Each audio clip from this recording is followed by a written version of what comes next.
Good afternoon. Good afternoon. My name is Christian Champagne. I'm 18. I'm a senior, currently at Hyde Park Academy.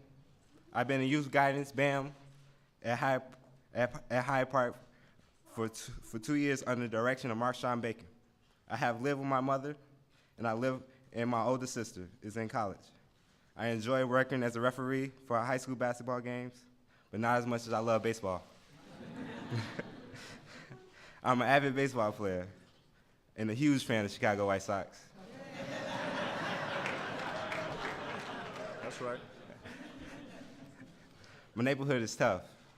It isn't always safe, and just recently I was robbed while walking home from school. But those challenges have not stopped me from wanting to have a better and safer place to live and work. BAM provides a safe circle where men can learn the skills they need to stay on track. In BAM, we work on developing integrity, accountability, self-determination, positive anger expression, visionary goal setting, and respect for womanhood.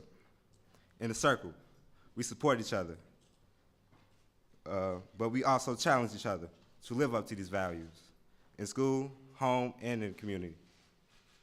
Last February, President Obama joined our BAM group. When he came into our BAM circle, it was one of the greatest experiences of my life. Most people do not get to meet him, or if they do, it's just a handshake. He sat down with us and shared his story. And to my surprise, he was just like me, growing up without a father, and sometimes not too concerned with school.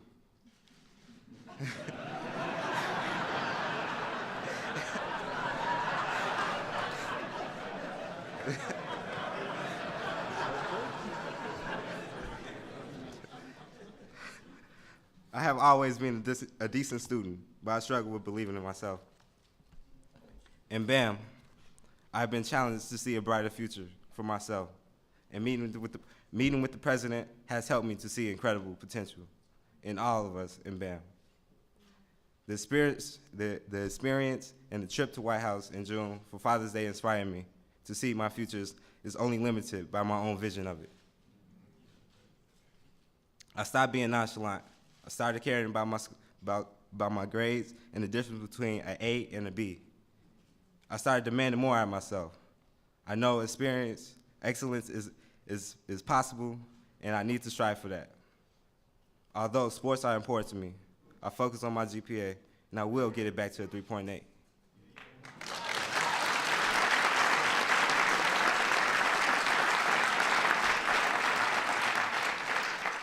I had aspirations to go to law school to become a prosecutor for the city of Chicago. My dream school is New York University.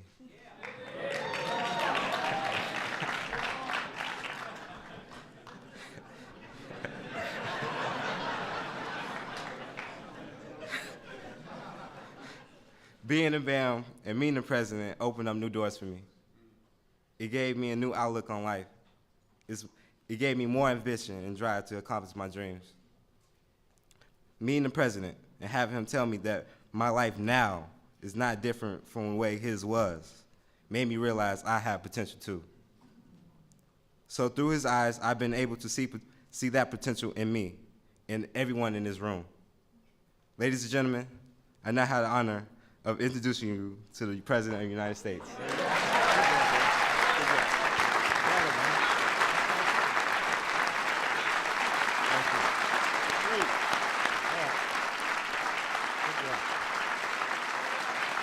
Good job.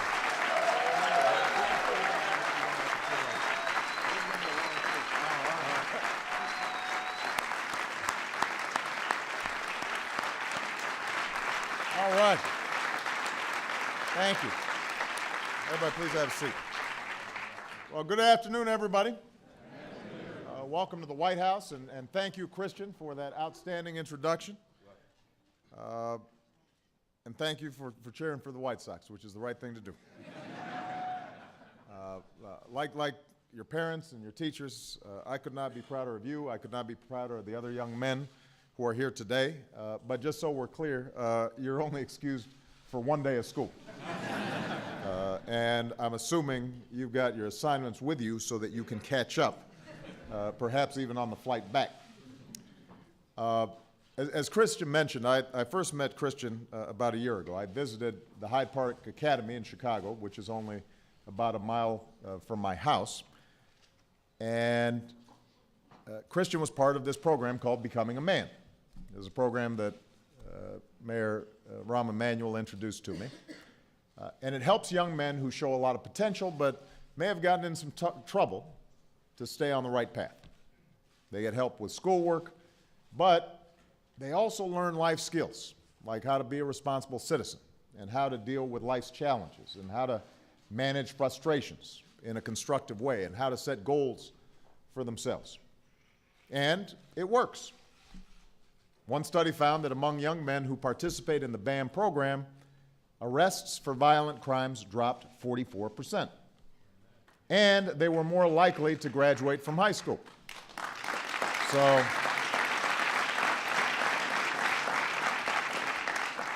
So, as Christian mentioned, during my visit, they're in a circle, and I sat down in the circle, and we went around, led by their counselor, and guys talked about their lives, talked about their stories. They talked about what they were struggling with and how they were trying to do the right thing and how sometimes they didn't always do the right thing. And when it was my turn, I explained to them that when I was their age, I was a lot like them. I didn't have a dad in the house. And I was angry about it, even though I didn't necessarily realize it at the time. I made bad choices. I got high without always thinking about the harm that it could do. I didn't always take school as seriously as I should have. I made excuses. Sometimes I sold myself short. And I remember when I was saying this, Christian, you may remember this, after I was finished, the guy sitting next to me said, "Are you talking about you?" I said, "Yeah."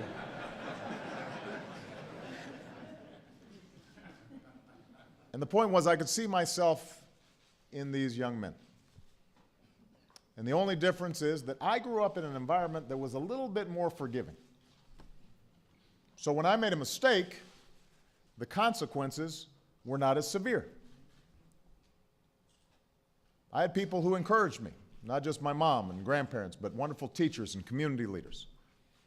And they'd push me to work hard and study hard and make the most of myself. And if I didn't listen, they said it again. And if I didn't listen, they said it a third time. And they would give me second chances and third chances. They never gave up on me. And so I didn't give up on myself. I told these young men my story then, and I repeat it now because I firmly believe that every child deserves the same chances that I had. And that's why we're here today, to do what we can in this year of action to give more young Americans the support they need to make good choices and to be resilient and to overcome obstacles and achieve their dreams. And this is an issue of national importance. It's as important as any issue that I work on. It's an issue that goes to the very heart of why I ran for president. Because if America stands for anything, it stands for the idea of opportunity for everybody. The notion that no matter who you are or where you came from or the circumstances into which you are born, if you work hard, if you take responsibility, then you can make it in this country. That's the core idea.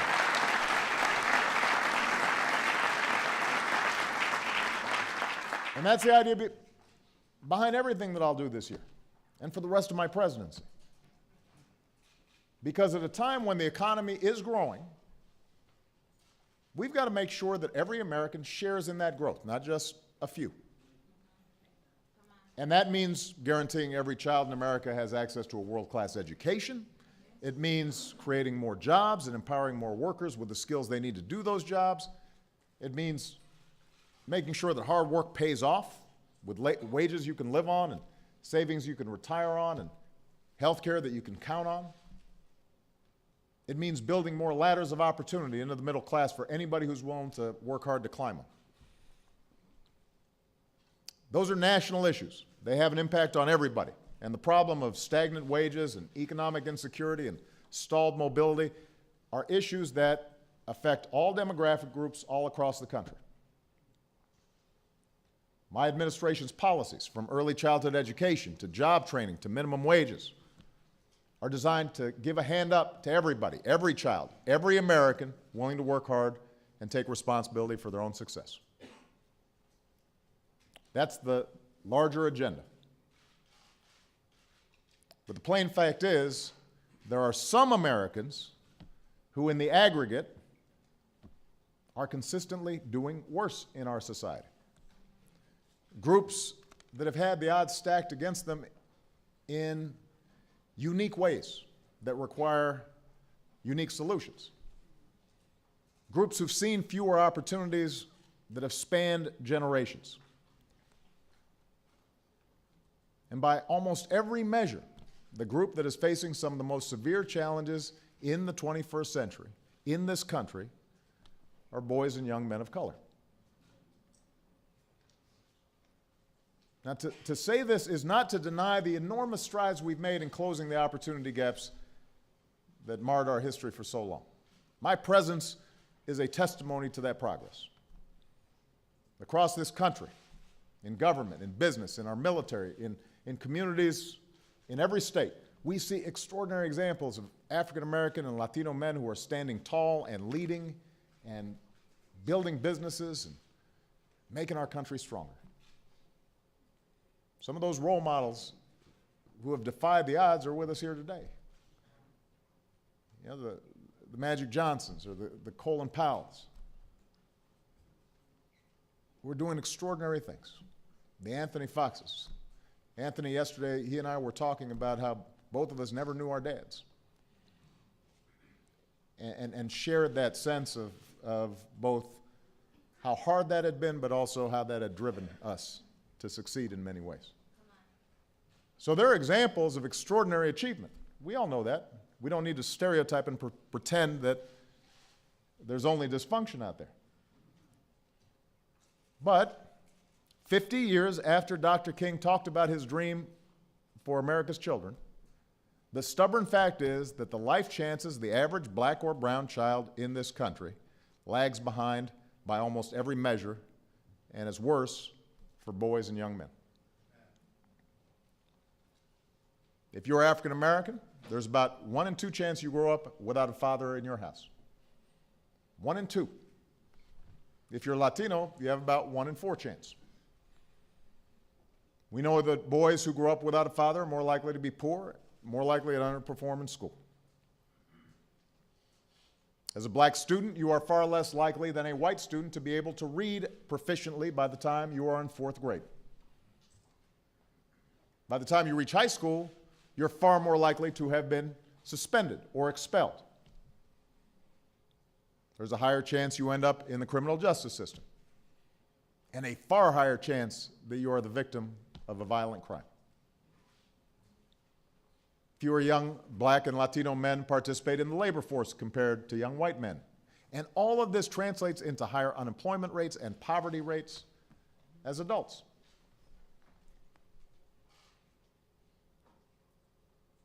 And the worst part is we've become numb to these statistics. We're not surprised by them. We take them as the norm. We just assume this is an inevitable part of American life instead of the outrage that it is. That's how we think about it.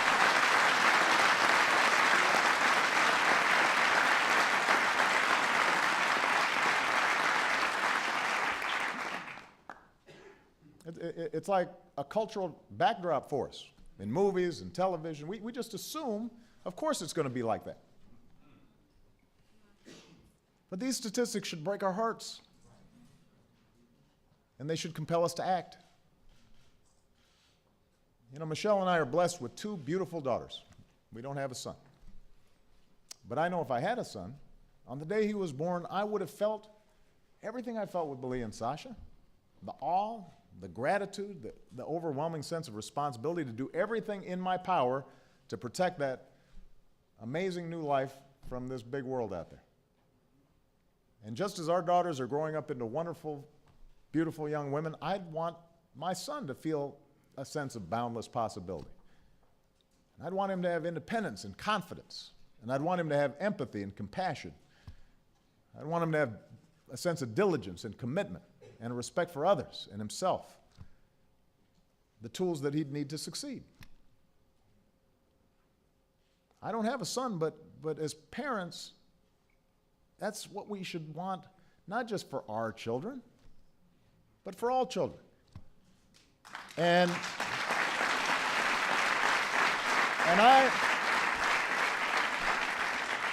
I believe the continuing struggles of so many boys and young men, the fact that too many of them are falling by the wayside, dropping out, unemployed, involved in negative behavior, going to jail, being profiled, this is a moral issue for our country.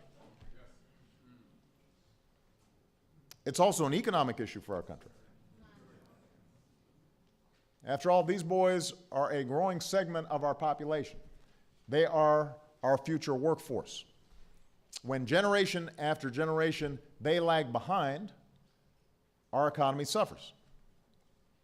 Our family structure suffers. Our civic life suffers. Cycles of hopelessness breed violence and mistrust. And our country's a little less than what we know it can be. So we need to change the statistics, not just for the sake of the young men and boys, but for the sake of America's future. And that's why, in the aftermath of the Trayvon Martin verdict, with all the emotions and controversy that it sparked, I spoke about the need to bolster and reinforce our young men and give them the sense that their country cares about them and values them and is willing to invest in them. And I'm grateful that Trayvon's parents, Sabrina and Tracy, are here with us today, along with Jordan Davis's parents, Lucy and Ron.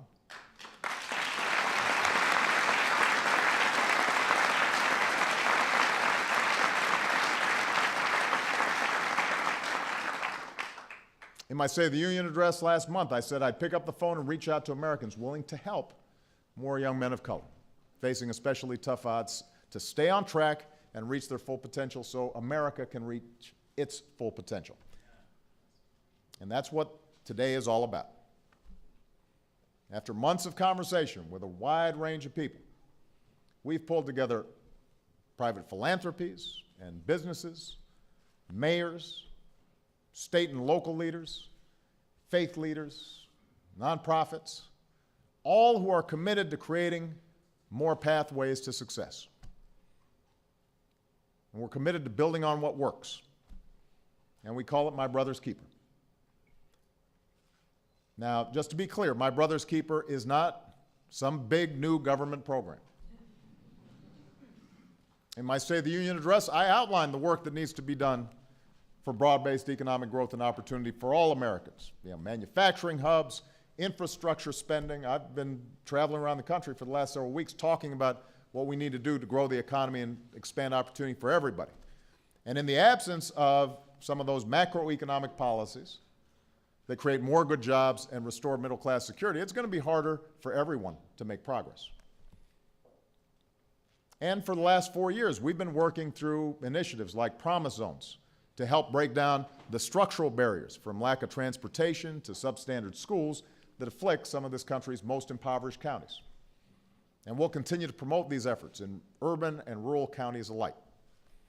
So those are all government initiatives, government programs that we think are good for all Americans, and we're going to keep on pushing for them. But what we're talking about here today with My Brother's Keeper is a more focused effort on boys and young men of color who are having a particularly tough time. And in this effort, government cannot play the only or even the primary role. We can help give every child access to quality preschool and help them start learning from an early age, but we can't replace the power of a parent who's reading to that child. We can reform our criminal justice system to ensure that it's not infected with bias, but nothing keeps a young man out of trouble like a father who takes an active role in his son's life.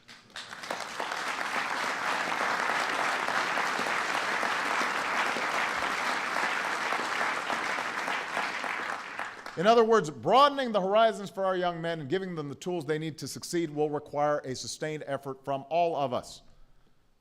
Parents will have to parent and turn off the television and help with homework. Teachers will need to do their part to make sure our kids don't fall behind and that we're setting high expectations for those children and not giving up on them. Business leaders will need to create more mentorships and apprenticeships to show more young people what careers are out there. Tech leaders will need to open young eyes to fields like computer science and engineering. Faith leaders will need to help our young men develop the values and ethical framework that is the foundation for a good and productive life. So we all have a job to do, and we can do it together. Black and white, urban and rural, Democrat and Republican. So often, the issues facing boys and young men of color get caught up in long-running ideological arguments about race and class and crime and poverty, the role of government, partisan politics. We've all heard those arguments before. But the urgency of the situation requires us to move past some of those old arguments and focus on getting something done and focusing on what works. Doesn't mean the arguments are unimportant, it just means that they can't paralyze us. And there's enough goodwill and enough overlap and agreement that we should be able to go ahead and get some things done without resolving everything about our history or our future. Now, 20 years ago, Congressman Frederica Wilson started a program in the Miami public school system. Well, feel free to stand up.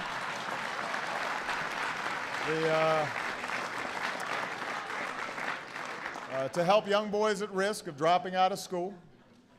Today it serves thousands of students in dozens of schools.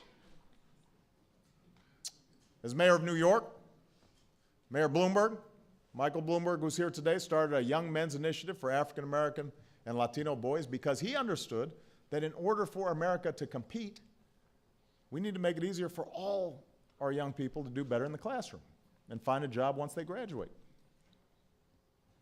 A bipartisan group of mayors called Cities United has made this issue a priority in communities across the country. Senator Mike Lee, a leader of the Tea Party, has been working with Senator Dick Durbin, a Democrat from my home state, Illinois, to reduce disparities in our criminal justice system that have hit the African American and Latino communities especially hard.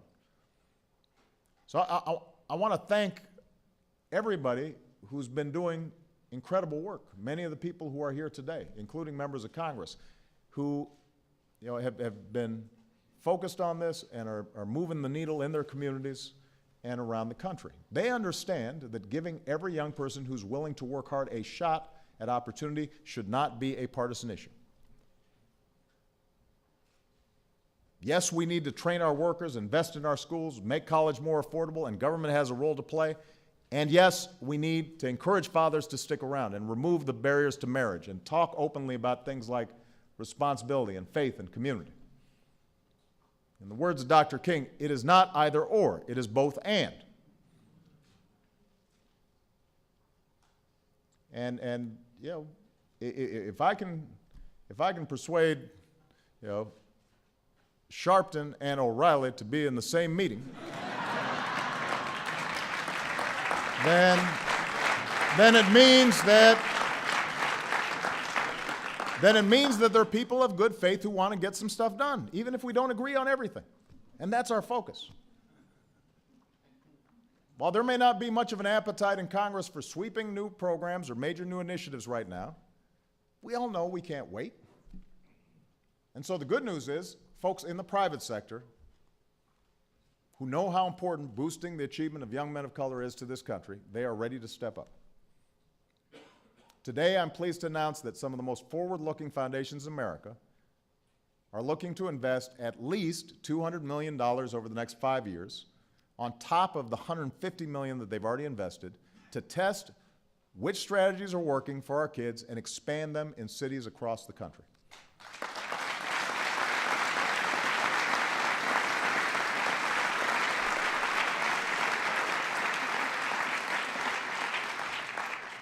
Many of these folks have been on the front lines in this fight for a long time.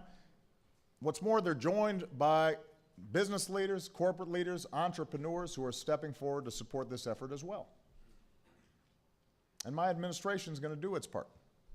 So today, after my remarks are done, I'm going to pen this presidential memorandum directing the federal government not to spend more money, but to do things smarter, to determine what we can do right now to improve the odds for boys and young men of color, and make sure our agencies are working more effectively with each other, with those businesses, with those philanthropies, and with local communities to implement proven solutions.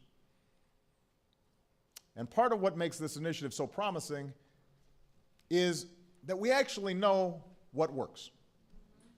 And we know when it works. And what do I mean by that? You know, over the years, we've identified key moments in the life of a boy or a young man of color that will, more often than not, determine whether he succeeds or falls through the cracks. We know this, we know the data, we know the statistics. And if we can focus on those key moments, those life-changing points in their lives, you can have a big impact. You can boost the odds for more of our kids. First of all, we know that during the first 3 years of life, a child born into a low-income family hears 30 million fewer words than a child born into a well-off family. And everybody knows babies are sponges. They just soak that up. A 30 million word deficit is hard to make up. And if a black or Latino kid isn't ready for kindergarten, he's half as likely to finish middle school with strong academic and social skills. So by giving more of our kids access to high-quality early education and by helping parents get the tools they need to help their children succeed, we can give more kids a better shot at the career they're capable of and the life that will make us all better off. So that's point number one, right at the beginning. Point number two, if a child can't read well by the time he's in third grade, he's 4 times less likely to graduate from high school by age 19 than one who can. And if he happens to be poor, he's 6 times less likely to graduate. So by boosting reading levels, we can help more of our kids make the grade, keep on advancing, reach that day that so many parents dream of until it comes close and then you start tearing up, and that's when they're walking across the stage holding that high school diploma. Number 3, we know that Latino kids are almost twice as likely as white kids to be suspended from school. Black kids are nearly 4 times as likely. And if a student has been suspended even once by the time they're in 9th grade, they are twice as likely to drop out. And that's why my administration has been working with schools on alternatives to the so-called zero-tolerance guidelines. Not because teachers or administrators or fellow students should have to put up with bad behavior, but because there are ways to modify bad behavior that lead to good behavior, as opposed to bad behavior out of school. We can make classrooms good places for learning for everybody without jeopardizing a child's future. And by building on that work, we can keep more of our young men where they belong in the classroom, learning, growing, gaining the skills they need to succeed. Number 4, we know that students of color are far more likely than their white classmates to find themselves in trouble with the law. If a student gets arrested, he's almost twice as likely to drop out of school. By making sure our criminal justice system doesn't just function as a pipeline for underfunded schools to overcrowded jails, we can help young men of color stay out of prison, stay out of jail. And that means then they're more likely to be employable and to invest in their own families and to pass on a legacy of love and hope. And finally, we know young black men are twice as likely as young white men to be disconnected, not in school, not working. We've got to reconnect them. We've got to give more of these young men access to mentors. We've got to continue to encourage responsible fatherhood. We've got to provide more pathways to apply to college or find a job. We can keep them from falling through the cracks and help them lay a foundation for a career and a family and a better life. And in the discussion before we came in, General Powell talked about the fact that there are going to be some kids who just don't have a family at home that is functional, no matter how hard we try. But just an adult, any adult who's paying attention can make a difference. Any adult who cares can make a difference. You know, Magic was talking about being in a school in Chicago, and rather than going to the school, he brought the school to the company, Allstate, that was doing the work. And suddenly, just that one conversation meant these young men saw something different. A world opened up for them. It doesn't take that much. But it takes more than we're doing now. And that's what My Brother's Keeper is all about. Helping more of our young people stay on track, providing the support they need to think more broadly about their future, building on what works, when it works, in those critical life-changing moments. And when I say, by the way, building on what works, it means looking at the actual evidence of what works. There are a lot of programs out there that sound good, are well-intentioned, well-inspired, but they're not actually having an impact. And we don't have enough money or time or resources to invest in things that don't work. So we got to be pretty hard-headed about saying, if something's not working, let's stop doing it. Let's do things that work. And we shouldn't care whether it was a Democratic program or a Republican program or a faith-based program, or if it works, we should support it. If it doesn't, we shouldn't. And all the time recognizing that my neighbor's child is my child. That each of us has an obligation to give every child the same chance this country gave so many of us. So in closing, let me just say this. None of this is going to be easy. This is not a one-year proposition. It's not a two-year proposition. It's going to take time. We're dealing with complicated issues that run deep in our history, run deep in our society, and are entrenched in our minds. And addressing these issues will have to be a two-way bargain. Because no matter how much the community chips in, it's ultimately going to be up to these young men and all the young men who are out there to step up and seize responsibility for their own lives.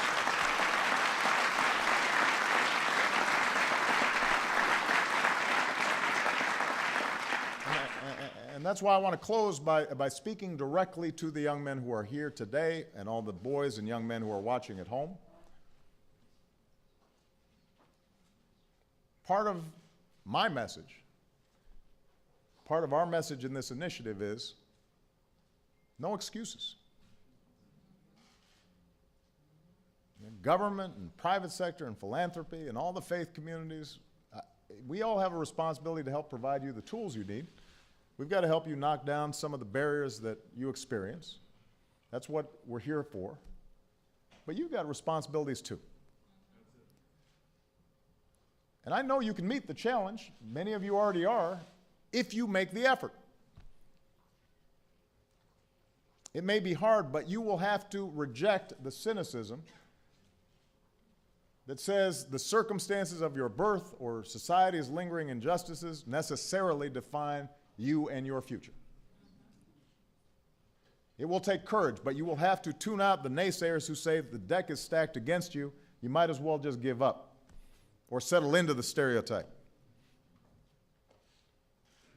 It's not going to happen overnight, but you're going to have to set goals. And you're going to have to work for those goals. Nothing will be given to you. The world is tough out there. And there's a lot of competition for jobs and college positions, and everybody has to work hard. But I know you guys can succeed. We got young men up here who are starting to make those good choices because somebody stepped in and gave them a sense of how they might go about it. And I know it can work because of men like Maurice Owens, who's here today. I want to tell Mo's story just real quick. When Mo was 4 years old, he moved with his mom, Chevette, from South Carolina to the Bronx. And his mom didn't have a lot of money, and they lived in a tough neighborhood. Crime was high. A lot of young men ended up in jail or worse, but she knew the importance of education. So she got Mo into the best elementary school that she could find. And every morning she put him on a bus. Every night she welcomed him when he came home. She took the initiative. She eventually found a sponsorship program that allowed Mo to attend a good high school. And while many of his friends got into trouble, some of it pretty serious, Mo just kept on getting on the bus and kept on working hard and reaching for something better. And he had some adults in his life that were willing to give him advice and help him along the way. And he ended up going to college, and he ended up serving his country in the Air Force. And today, Mo works in the White House, just 2 doors down from the Oval Office as the special assistant to my chief of staff. And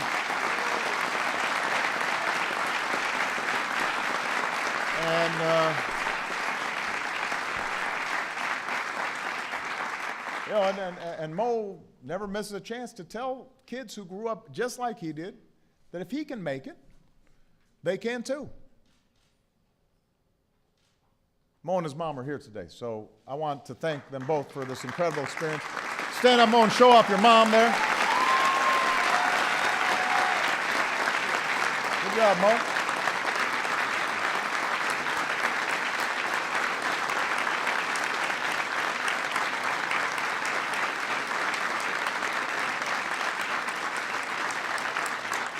So, Mo didn't make excuses. His mom had high expectations. America needs more citizens like Mo. We need more young men like Christian. We will beat the odds. We need to give every child, no matter what they look like, where they live, the chance to reach their full potential, because if we do, if we help these wonderful young men become better husbands and fathers and well-educated, hard-working, good citizens, then not only will they contribute to the growth and prosperity of this country, but they will pass on those lessons onto their children, onto their grandchildren. We'll start a different cycle. And this country will be richer and stronger for it for generations to come. So let's get going. Thank you. God bless you. God bless the United States of America.